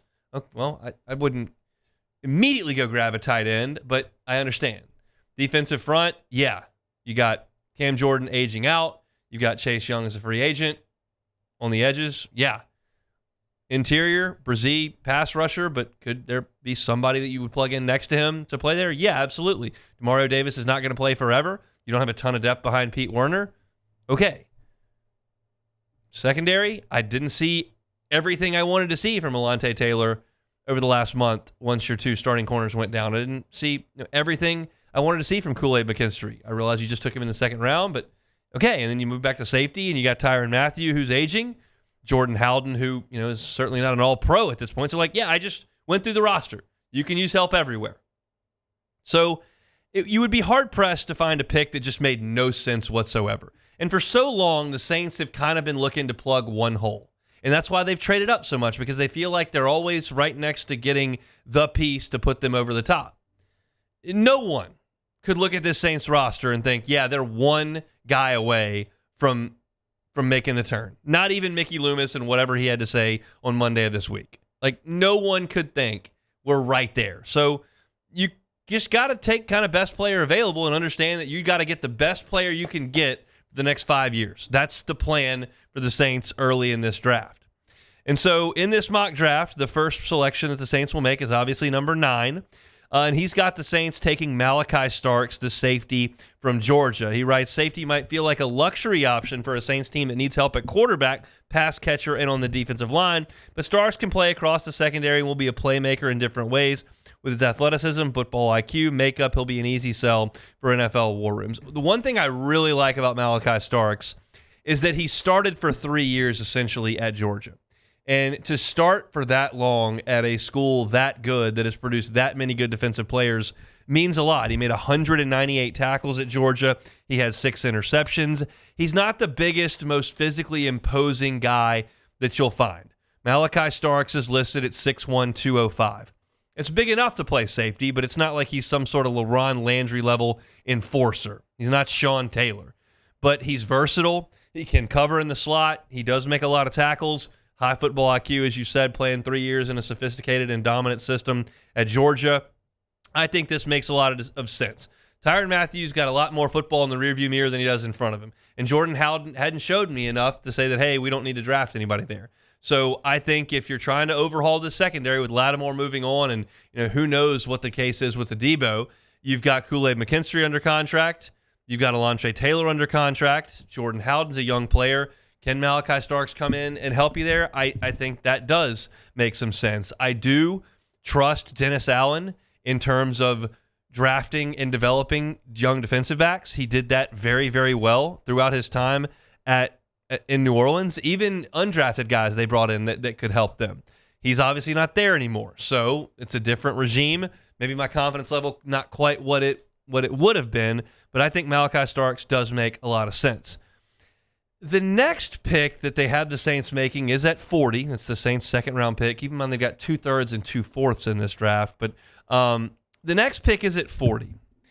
And they have the Saints taking Matthew Golden, the wide receiver from Texas. Matthew Golden had a productive career at Texas. 3 seasons, had 38 catches in each of the last two, in each of his first 2 seasons, and 58 this past year, just a tick under 1,000 yards. I love the fact that he scored a ton of touchdowns, 22 of them to be exact. Super productive, high-level offense, highest level of the sport in the SEC. Yes, that still applies. The only thing that gives me a little pause about this is that Matthew Golden is 6 feet tall and 195 pounds. And that sounds a lot like Chris Olave and Rashid Shaheed to me. Now, certainly there is doubt about the future of Chris Olave and Rashid Shaheed. Chris Olave did not come back this year because of the concussion issues. Rashid Shaheed has suffered a significant injury. So you can't just blindly rely on those 2 guys to return to their form. And yes, the Saints do need more depth at wide receiver. Unequivocally, yes. But I kind of figured that guy might be 6'4". Easier said than done. There are more 6', 195 receivers than 6'4", 215 receivers. But I feel like if the Saints are going to be shopping at receiver, it's going to be someone with a little different skill set. But again, you don't know how long you're going to have those guys under contract. You don't know how long they're going to play. You don't know what their health is going to be like. Maybe you're taking Matthew Golden to replace one of those guys. But ultimately, it's probably just best available player. There's not, again, any position on the field I would look at and go, you really can't draft that. I didn't even mention quarterback in my long diatribe there. And yeah, you could draft a quarterback. I wouldn't think that was crazy. Wouldn't help you necessarily a lot in 2025, but I wouldn't think it was bad for the organization. But these two guys come from big-time programs, huge athletes, big recruits, won a lot of games, super productive, 3-year starters and producers. I think that would be a heck of a start. And we all know this. We all know this. This is as big a draft for New Orleans as the franchise has seen in quite some time. We all like to point to 2017, and it's great fun to do so. And I don't know if I felt like entering the 2017 draft, it had to be all world. But the fact is, it was. It put some great players, all pro-level players, on your team on the cheap for those two really good runs in 19 and 20. So, and even 18 wasn't bad. So, I like the direction of both of these as expected because you feel like there aren't any directions they could go that you wouldn't like. But the only thing that, as you kind of look at fit, the 6-foot speedy receiver feels like something they've kind of got. I guess I just don't know what those guys' futures hold in the immediacy because of the injuries they sustained and the time they missed in 2024. If you want to check out that mock draft, you can do so on The Athletic. Every single pick for 2 rounds is in. Dang Brugler has done it. It's not quite as much fun as if the Saints had a lot of picks in the first and second round. Instead, the bulk of their picks come in the third and fourth round where they've got about 4 total. But that's a start where the Saints may be going here in the offseason. First, got to get a head coach, and we'll certainly bring you the latest on that every day as we move forward towards that. If you're looking for your Saints coverage, you can find it at louisianasports.net. Ross Jackson doing a fantastic job for us over there at louisianasports.net. It's all absolutely free. If you're listening to this show, there's a pretty reasonable chance that you're an LSU fan, a Saints fan, and someone who pays attention to the SEC. I'm looking at the front page of louisianasports.net right now. Got the Handycast up that's a film study of 8 recent portal additions for LSU. Got Ross talking about aging Saints and what their cap number and cap situation is. My portal profile on Braylon Moore is up, the center from Virginia Tech. I've got my post-game basketball story as well. There are stories like SEC transfer portal rankings, players that are signed. Former Longhorn Jonte Cook, who is left Texas and now transferred to Washington and now is left Washington. Quinn Ewers is going to the draft, and interview with Kim Mulkey from Off the Bench. So if you're an LSU football fan, LSU basketball fan, women's basketball fan, baseball fan, Saints, SEC football aficionado, check out louisianasports.net. Always free all the time, and we certainly do appreciate that. When we come back, I want to switch gears over to LSU football. Looking at the quarterbacks on their schedule and something that I noticed this morning when kind of picking through that. We'll get to that coming up next. The Hunt Palmer Show. Genesis of Baton Rouge. GenesisofBatonRouge.com is the website. Safety's real important, and I can promise you this. You're going to get a safe vehicle when you shop with Genesis of Baton Rouge. The entire line was given the IIHA top safety pick, some of them a top safety pick plus. Your buying experience at Genesis of Baton Rouge is going to be luxury in every way. You're going to feel like a guest at the dealership, not a customer. Their brand ambassadors are going to help you each and every step of the way, whether that be inside the store or at your business or at home, where they can bring a car to you for a test drive. Contracts are available, digital delivery. You never have to set foot on the lot, although I would highly recommend you do so. From the sedans all the way up to the SUV, Genesis, truly a luxury brand of vehicles. And when you think luxury, don't think, I can't afford that. Think Genesis Baton Rouge, and go check them out, airline at Pico. It's Genesis of Baton Rouge, GenesisofBatonRouge.com.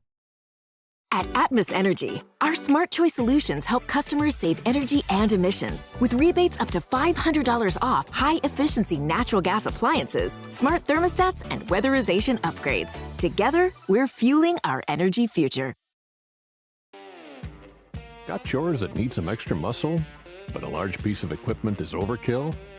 That's what John Deere compact utility tractors were made for. Powerful enough for the work you need to do. Compact enough for how you need to do it. Find the equipment that's right for you at Sunshine Quality Solutions. Check out our current promotions and learn more about what it means to be powered by sunshine at sunequip.com. Looking for the ultimate game day experience? Come to the Queen Casino in Baton Rouge. Wall-to-wall TVs mean you'll see every touchdown in HD.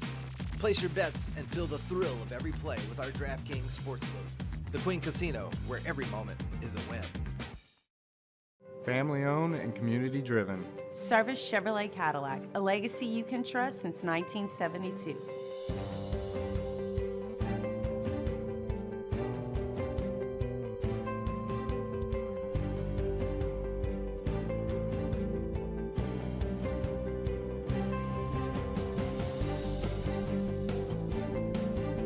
Service Chevrolet Cadillac, our family serving your family. For over 50 years.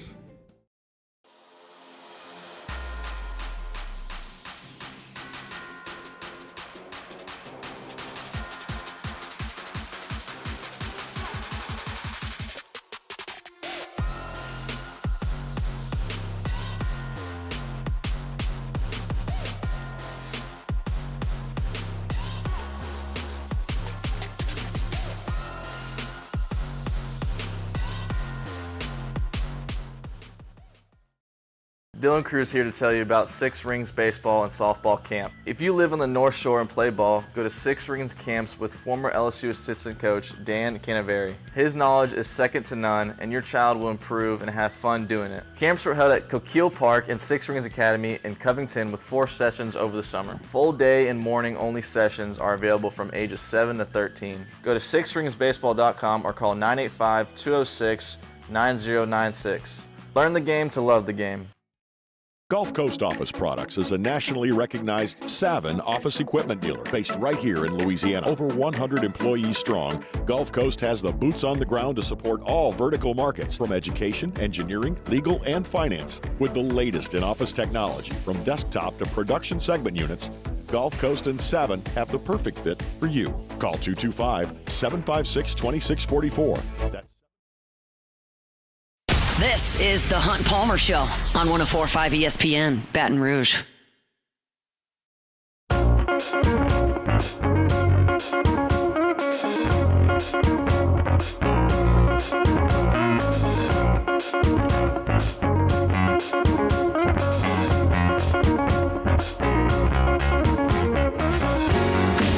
Officially working towards the weekend. Back half of the day, Wednesday edition of the Hunt Palmer Show. Had a lot to do over the last 90 minutes. Matthew Bruni with us talking LSU hoops. Had a What If Wednesday. J.D. Piquel hosted the Hard Count on 3. Was with us talking college football playoff semifinals and finals. So lots and lots that we've done over the last 90 minutes. Always, if you missed the show, you can catch it on demand. As we were entering the 2024 LSU football season, I think one of the common talking points with the schedule was, man, LSU's got their toughest games outside of USC at home. That was kind of the August talking point. And Beck, I'll just toss this to you. Can you name an SEC team that LSU played at home this year? Alabama. They did. They played them. Can you name another one? Ole Miss. Ole Miss, they did. Can you name another one? Last game of the year. Oh, yeah, Oklahoma and Vanderbilt. Those were thought to be, outside of Vanderbilt, the toughest games on LSU's schedule. Ole Miss, Alabama, Oklahoma. And when I was looking at the ESPN piece today that's predicting the starting quarterbacks for every team in D1 next year, I thought, you know what? They're going to reshape that narrative now that the road games LSU plays, these teams are breaking in new quarterbacks. Jalen Milroe is gone to the NFL draft. Jackson Arnold is gone. He's moved on from Oklahoma over to Auburn. And you look at Ole Miss, Jackson Dart, gone. He's headed to the NFL out of eligibility. Now, Diego Pavia is back. And with all due respect to Coach Lee and Diego, who's back for another $1 million payday at Vanderbilt, I just don't think Vanderbilt's got a great football team, and I'm not petrified of LSU going to Nashville and winning a football game. Yes, I watched Alabama go there this year. Yes, watched Texas go there this year. Yes, I saw Vanderbilt come to Tiger Stadium and lose by 1 touchdown. Still, as I sit here in January, I'm not petrified of Vanderbilt's football team, Diego Pavia or not. But you consider where LSU has to go for its road games, and LSU will bring in a fifth-year senior quarterback in his second year starting, and you'll be playing against inexperienced quarterbacks. I'm reading off this ESPN piece that Alabama is projected to start Ty Simpson. He's a redshirt junior, not unlike Nussmeier was this past year. But he's played in 16 games. The most significant action came when he replaced Jalen Milroe and led Alabama to 17 unanswered points against South Florida. But there's going to be a lot of pressure on Alabama this coming year, and Ty Simpson is going to have to bear a significant amount of that. You look at the next team that LSU will play on the road that we're talking about here, and it's Oklahoma. They went and got John Mateer, another redshirt junior. Now, he's played, but it was at Washington State. How does he translate down to the SEC running this offense? It's the same offense that he was under last year because Oklahoma, of course, hired Washington State's offensive coordinator, but he's new to the league, and Washington State's schedule, not really like Oklahoma's schedule. And then the other piece here is Ole Miss with Austin Simmons, and I think it says a lot that Ole Miss did not go into the transfer portal and get a quarterback because Lane Kiffin goes in the transfer portal and gets everything, but they feel like Austin Simmons is the guy. Simmons is a really good athlete. He was a left-handed pitcher, but he hasn't played a ton. 79 snaps, the most critical being a 75-yard touchdown drive against Georgia. But he's thrown for 282 yards on the season in 2024. 3 more years of eligibility for Austin Simmons here. But I like the fact that LSU's 3 toughest road games now are with inexperienced quarterbacks. Now, the guys that are coming to Tiger Stadium have got a little more skins on the wall. You'll have Arkansas coming to Tiger Stadium with Taylon Green, who put up a lot of yards this year. You'll have Florida coming to Tiger Stadium with DJ Lagway, who has kind of infused some life into that program there. And you got Lenoris Sellers, who had a really good finish to his season at South Carolina, specifically running the ball. And then you got Texas A&M with Marcel Reed right now, who was good against LSU and not really good any other time. Plus Pavia. So this is an interesting dichotomy between the proven quarterbacks come to you, the unproven quarterbacks outside of Pavia you go to. I'm not sure if that's as big an advantage as your big-time games coming at home, but it certainly is a difference in LSU's schedule from last year to this year, and I think a lot of teams are going to see that because the SEC just said, we're not going to try to fix the schedule or do anything different. We'll just flip the opponents. Now, the one huge caveat that I am admittedly leaving out here is that one of the returning quarterbacks that LSU plays in a big game does not play in the Southeastern Conference. I think you're pretty familiar with who I'm talking about at this point. That, of course, is Cade Klubnik at Clemson. Klubnik has elected to come back, and he's coming off a solid finish to this season. This is what is written in this piece. Klubnik brings 2 years of starting experience after making significant strides in 2024, passing for 795 more yards and 16 more touchdowns while trimming his interceptions and showing a greater grasp of coordinator Garrett Riley's offense. He led Clemson to the ACC title and first ever CFP appearance in the 12-team version. Few teams will have the same starting quarterback and offensive coordinator for a third straight season, and the Klubnik-Riley connection could really blossom further in 2025. Klubnik had 11 games with multiple touchdown passes and eclipsed 200 passing yards in all but 2 games. He still has a higher ceiling, too, as his actual accuracy fluctuated during the fall. So this is going to be something that we talk about a massive amount in July and August, a massive amount. Y'all know where I stand on this as far as scheduling goes. I know that when they put it on the schedule, they did not know that Cade Klubnik, a former 5-star recruit, would be in his 3rd year as a starter with a 3rd-year offensive coordinator. That's not something you can forecast. But you leave yourself open to that when you schedule these national powers in season openers. And Miller Moss and Lincoln Riley were far from a national power this year, but they got you in the opener. So the deviation from the SEC schedule to the big non-conference game is certainly there as Klubnik presents a daunting task to try to defend. But you look at this list, and like I'm looking at it, I feel like LSU's got at least as good a quarterback as everybody that's on their schedule in 2025, and most of them have to play in Garrett Nussmeier's house. Garrett Nussmeier's got to go to Cade Klubnik's house. We know that, but I think that's an advantageous position for LSU. Maybe it's a spin job, but it's rooted in truth at the very least. The guys that came in here this year as quarterbacks have moved on. So I thought it was interesting. If you're looking for the piece, it's on ESPN.com, predicting the starting QBs for every Power 4 college football team in 2025. Biggest picture on the entire thumbnail of the article is Arch Manning, and then one of the pictures on the thumbnail is Bryce Underwood. And I didn't get a chance to look and see if they picked Bryce Underwood to be the starter. I'm confident that they did, but let me go ahead and make sure I scroll to Michigan here. They did not. They've got Mikey Keene, redshirt senior Fresno State transfer, and they've listed his competition as Bryce Underwood. So that'd be interesting if Underwood went there and didn't start. I just assumed he'd be the guy, but Mikey Keene right now is the guy that ESPN is dubbing as the starting quarterback there. So just some food for thought on football here in the middle of January. If you're looking for football content all year long, you can always find it on YouTube or wherever you find your podcast. Either one, search Hunt on LSU. It's all football all the time. If you're looking for baseball, don't go there. If you're looking for basketball, don't go there. Football and recruiting, Hunt on LSU. Wherever you find your podcast, certainly on YouTube, you can find all our LSU content. Hunt on Saints for all your Saints content as well. We'll pause one more time.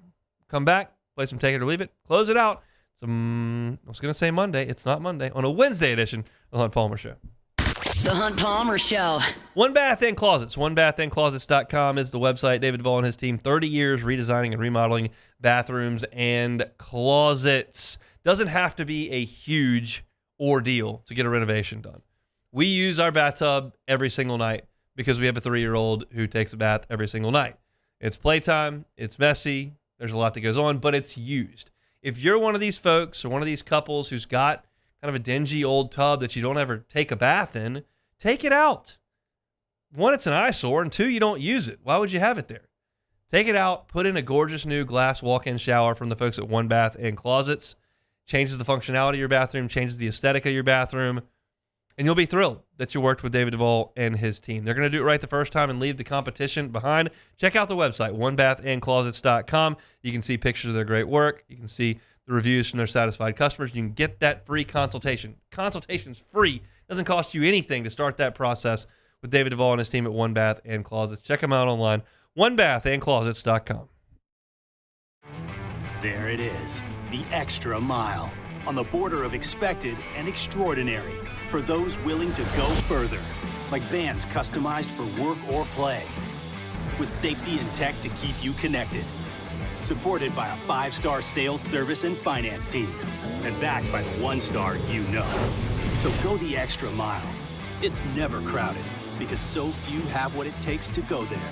Mercedes-Benz Vans. Breck teamed up to reimagine your parks, and you imagined big. With your help, we went to work, creating 12 beautiful community parks across the parish. A family-sized water park, miles and miles of trails, and parks just for your dogs. There are more places to splash, to explore, to run wild, and even soar. You imagined, we delivered. Gold. Breck, your #1 park system in the nation.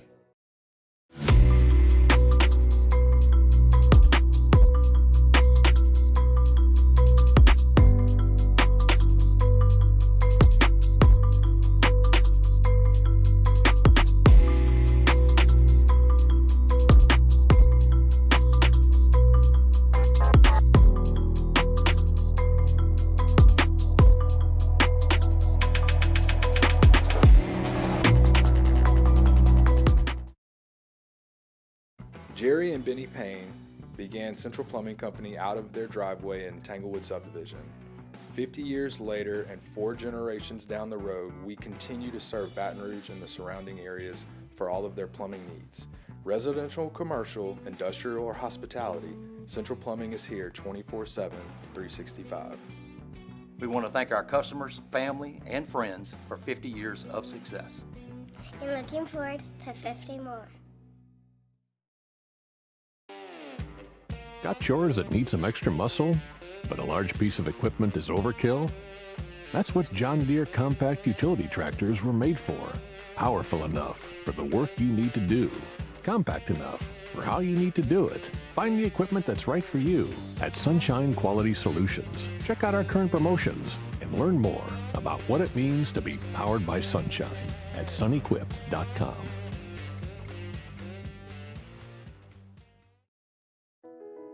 I've been doing business with Luba for 25 years.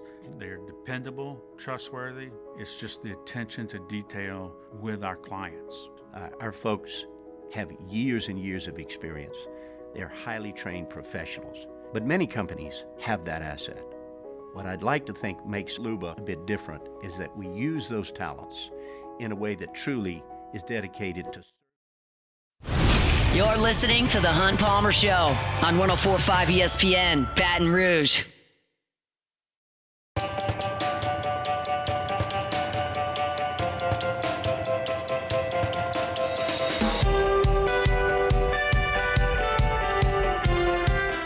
Congratulations to our grand prize college football bowl pick'em challenge winner, Mark Mancuso. Mark wins $1,000 cash and a $200 gift card from Hooters. Thanks for playing the Hooters College Football Bowl Pick'em Challenge presented by Yingling.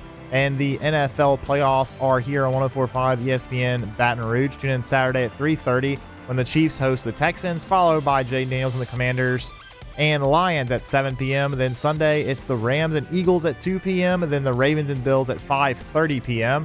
You're home for the NFL playoffs and Super Bowl 59 is 104.5 ESPN Baton Rouge. Zach, how'd that promo go? Perfect. Wow, perfect promo. See, I don't only do it when you screw up. Well, you just did it this time because of what happened yesterday, so that's fine. What happened yesterday? I don't even remember. You said how'd that promo go because I messed up a few times. Well, sometimes got to keep you on your toes, back. Yeah. Just have you dozing off back there. Yeah. Well, I'm busy right now trying to watch a soccer game. Yeah, I'm trying to keep up with it. Who's playing on the pitch? Who's the match on the pitch? Who's got their boots on with their kits on the pitch? Wow, that was a word salad, Hunt. But it's Arsenal and Tottenham. Arsenal is the Gunners. Yes, that is correct. Tottenham is Hotspur, which I don't know what that means. They are the Hotspurs. Sounds like some sort of a cafeteria dish. No, they're it's like the chickens. How it's the like Big Spur. Yes, like, correct. Like the Gamecocks. Yes, they play Sandstorm. They call them Spurs. They don't usually call it. Their technical name is the Tottenham Hotspur, but they usually just go by Spurs. Do they play Sandstorm? I don't think so. Do they have a big chicken in a cage and play? No, they have a chicken on their crest, but not in a cage. Do they wave towels? Maybe. Does probably. Pulmonary coach their baseball team? I don't think they have a baseball team. Okay, well, that's stupid. Yeah. How would you not? That's a good point. Soccer, what a fun thing! Somebody scored a point. That's great. There's been 3 goals, Hunt, and 40. Is the defense 40. Even trying? They are. Well, they're poor. It's a poor defense. Yeah. What's the keeper doing? He's got to be benched. He can use his hands. The rest of the guys can't even use their hands. That is correct, Hunt. That is. He can do that. Listen. He may be. Maybe he is. He's knows. not. He's probably got to not. be doing some show. He's probably somewhere. doing some show. I've been pushing his buttons on Twitter a little bit. That was watching Texas Ohio State and said Scattaboo could never bust a screen past like 70 yards, and he tweeted back in like 2 seconds. You talk bad about Scattaboo. That's all you got to do. You're gonna catch Hester's hands in a hurry. Yeah. That's kind of what I was trying to do. Not really catch the hands, the internet hands, the digital hands is what I was really looking at. We got to take it or leave it? We do. Got a few. Wow. Take it or leave it. Take it or leave it. Today's hottest stories in sports, news, and sometimes even Hunt's life. The question is, will he take them or leave them? Just take it. All right, first one here. Turkey sandwich without mayo. Take it or leave it. Well, that happened to me today. How did that happen, Hunt? So we're out of mayo at the Palmer House. Just leave it alone. And I haven't had a turkey sandwich without mayonnaise in a long time. I couldn't do it. You don't have mustard, ketchup. You gotta have something on there. A ketchup? I don't know, but you sandwich? can't eat just bread and turkey. It's so dry. With cheese? It's still so dry, Hunt. It wasn't good. It just doesn't. It didn't work. That's no. I didn't have. I mean, look, I didn't have any mayo. We had turkey, we had bread, we had cheese. I just threw it in there. I said, go I'll make drive it to the work. gas station real quick or somewhere and get some mayonnaise, huh? It just wasn't that urgent. Myers got to the point where he freaks out if I go to the gas station. He doesn't want to get out of the car. And he doesn't want me to leave him in the car. So he just goes nuts. Catch 22 there. Yeah, it's tough. So it was bad. I hadn't done it in a while, and it did not work out well for me. We got to make sure that I have to have mayonnaise tomorrow. I still do have one more sandwich worth of turkey in the fridge, and I have some cheese, and I have one more bun that we actually had from Turkey Burgers over the weekend. But we gotta have mayonnaise. Yeah, that's a necessity for sandwich making. Next one, the 2025 Jazz Fest lineup. Take it or leave it. Now I'm gonna take it. I'll take I'm gonna take it on a way that most people won't, because most people are loving. I know Dave Matthews is coming. I think Pearl Jam That's is correct. also in. That's correct. Is Pearl Jam Eddie Vedder?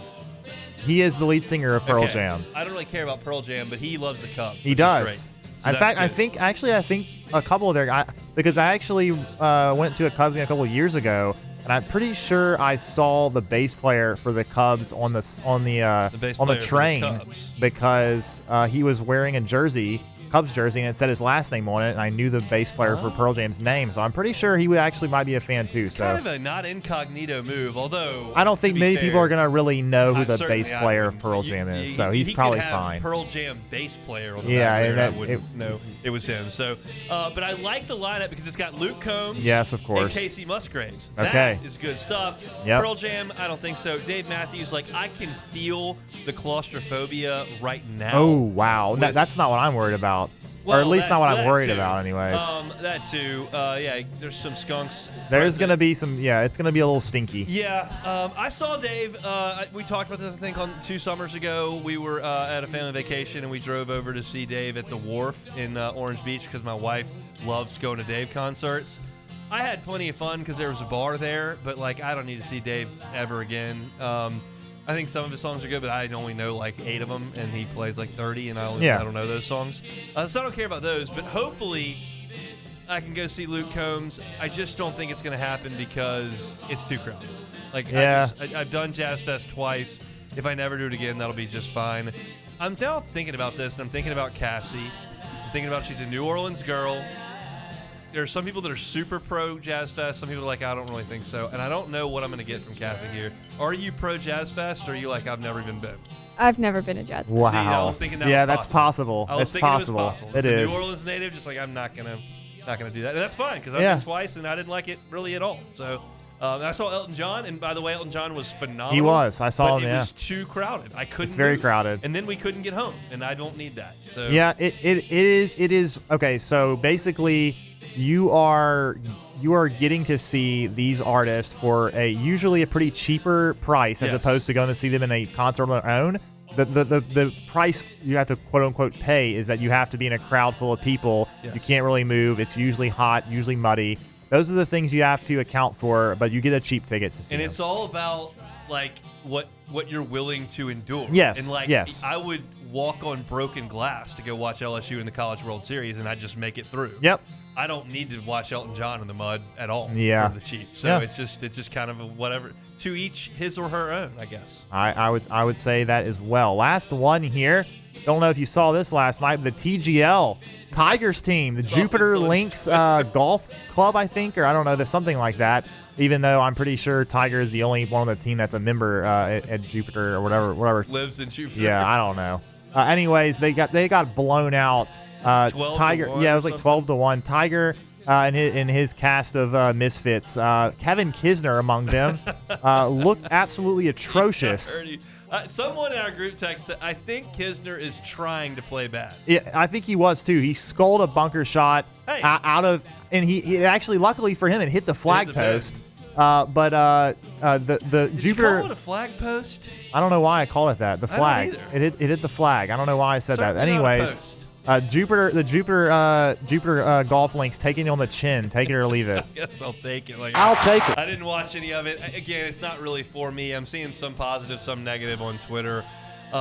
Apparently, the moment of the match in an 11-1 blowout of match play was Tiger Woods walking to the first tee. Yes. So yes, they played Eye of the Tiger. That's not a great. Yeah. Not a great. His mom was in look. attendance. I heard that. Yeah. Yeah, I saw. He had on the red. He did, Sunday of course, red. of course. But Sunday red, hon. Make sure you enunciate. It's Sorry, two separate Sunday words. It's red. not Sunday the day. It's two separate words. So it's just not for me. Like I'm much more excited to watch the American Express tomorrow intermittently throughout the day than I am to watch the TGL and a golf simulator. Apparently the simulators might not have even been working. So it's I just didn't see that. Apparently they were not calibrated right. And the guys like hitting shots, and they were like, those guys kind of know how far they hit it. They and if know. They hit one and it's 20 yards off. Like with no wind in there, they're going to probably realize it. So that's it for a Wednesday edition. Tons of LSU basketball talk. J.D. Piquel talking college football is a What If Wednesday. Saints mock draft, LSU quarterback opposition. Catch it all wherever you find your sound. Search Hunt Palmer Show. Like, subscribe, rate, and review. Matt's going to drive you home next one after further review. We'll be back tomorrow, same time and same place. Have a good Wednesday. Hunt Palmer Show. The Hunt Palmer Show.